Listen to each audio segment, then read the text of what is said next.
Good morning mga kabebs! At eto na, umaga na naman, ratsyada na naman sa trabaho. At kung bago ka lang sa aking YouTube channel, mag-subscribe ka na at mag-like and share. Joby Manaloloto Vlog. Please panoorin yung aking vlog hanggang sa matapos. At syempre, tuwing umaga, ganyan laging ginagawa ko. At habang wala pa yung namalengke, aayusin ko na muna dapat ayusin. Siyempre, dahil wala pa yung namalengke at ako naman nilalabas ko yung mga paninda. Inaayos ko para mabilis. At kahit bumabagyo, kailangan mong tumayo. Ang sarap-sarap pa naman matulog dahil may bagyo ngayon si Christina. Buti na lang malayo tayo sa bagyo.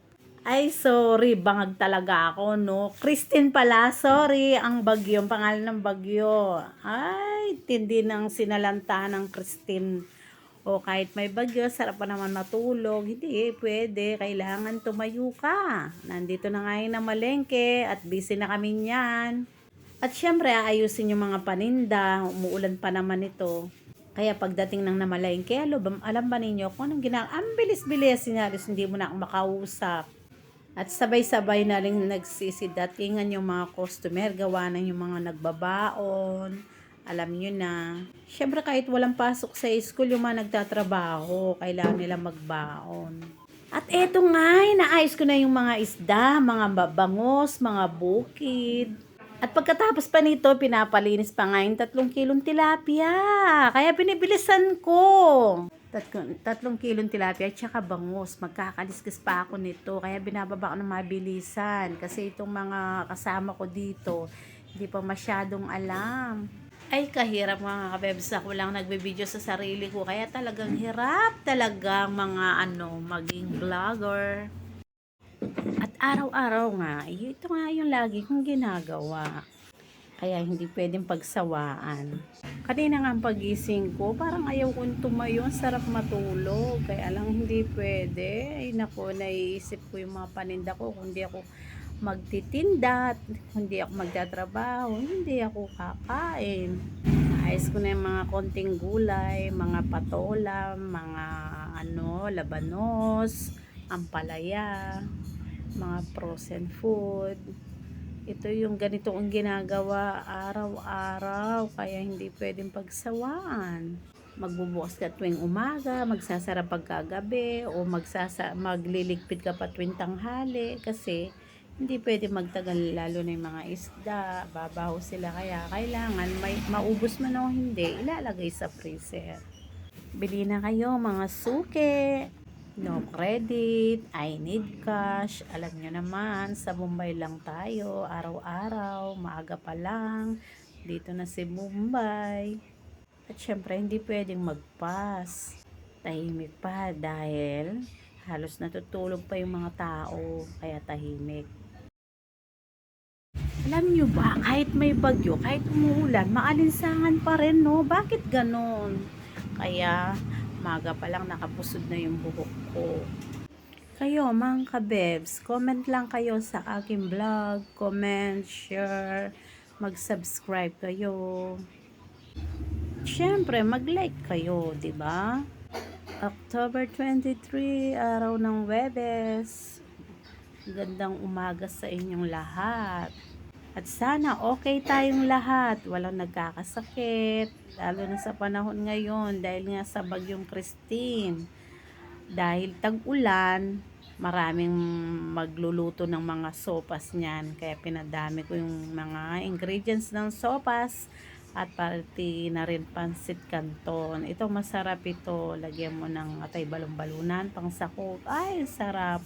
Pag umuulan kasi, 'di ba, gutumin tayo, kape o kung ano, kahit ano lang makain. Ang sarap, 'di ba? Dahil malamig. Ayan yung mga bell pepper. Tignan mo naman yung pamangkin ko naglalambing. Yun ang namamalengke yung mga pamangkin kong mga macho. At syempre mga kabebs, bawal na sa akin magpuyat, magpagod. Kaya hindi na ako pwede dyan. Hanggang sa pag-aayos na lang ako ng paninda, pangkaliskis ng mga isda. Ganun na lang ang role ko ngayon mga kabebs. Mahirap talaga ito. Labas, masok, pasok, labas. Ganun, paikot-ikot ako hanggang sa mahilo. Nakakahilo yung ganun, no? Labas, pasok, labas, o diba? Mamaya yan, sumasama na yung pagkarandam ko sa kakalabas-masok ko. Ito na nga si ate, buena mano siya, bibili ng bangos. At ako'y magkakaliskis na naman. At hindi ko na ipapakita sa inyo kung paano ako magkaliskis. Alam naman ninyo kung paano ako maglinis ng isda. O kasi, abala pa kasi sa akin dahil nga daming bumibili, nahihirapan akong mag-video. O, sunod-sunod na nito niyan, mga kape, mga ulam. Once na nagbukas na kami, susunod na mga yan. Everyday morning, yan ang mga suki namin na regular. Kinukuha na lang sa mabilisan kesa sa wala. Pagka may kulang, basta kung piso-piso lang, walang problema. Huwag lang uutang. Alam naman ninyo, sana't maintindihan ninyo. Yung mga syempre, alam nila kasi pag nagtitinda ka, akala nila, ang laki ng tubo mo. 'Di ba? Alam naman ninyo kung magkakano lang tubo mo. Syempre, kung may experience ka.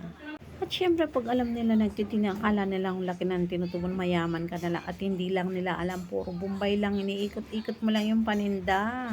At buti naman kahit tagulan, kahit may bagyo, magaganda yung mga gulay ngayon. O hindi pa minsan kasi parang lantana, 'di ba? Dahil nga na ulanan, nabababad sa tubig. Pero ngayon, okay pa. Ewan ko lang susunod na araw niyan. Pag bumabagyo kasi, pumapangit yung gulay natin. Pero yung mga gulay ng Baguio, maganda pa rin dahil malamig. O yan ang ating frozen food, yung mabilisan kakainin, mga hotdog, mga kung ano-ano dyan. Pag ayaw na kasi magluto ng matagal kagaya ng baboy o manok, o yan, magprito ka na lang ng hotdog. At syempre hindi naman pwedeng mabilisan kinakain natin kagaya ng mga frozen food, bawal din. Hindi rin maganda sa kalusugan natin. Magpansit kayo, ayan ang bangus na, lalaki ng tataba, pati bituka. Alam nyo ba yung bituka ng bangus? Ang sarap. Ewan ko lang sa inyo. Pero sa akin, para sa akin, ang sarap. Lalo na pag pinaksi mo, tas piprito mo. Ay, ang sarap! Ayan ang mga baboy natin. Liampo, buto-buto, pork chop, dalagang bukid, bangos, sipon. At kung gusto niyo naman litro-litrong mantika, meron tayo. Thank you for watching. Bye-bye!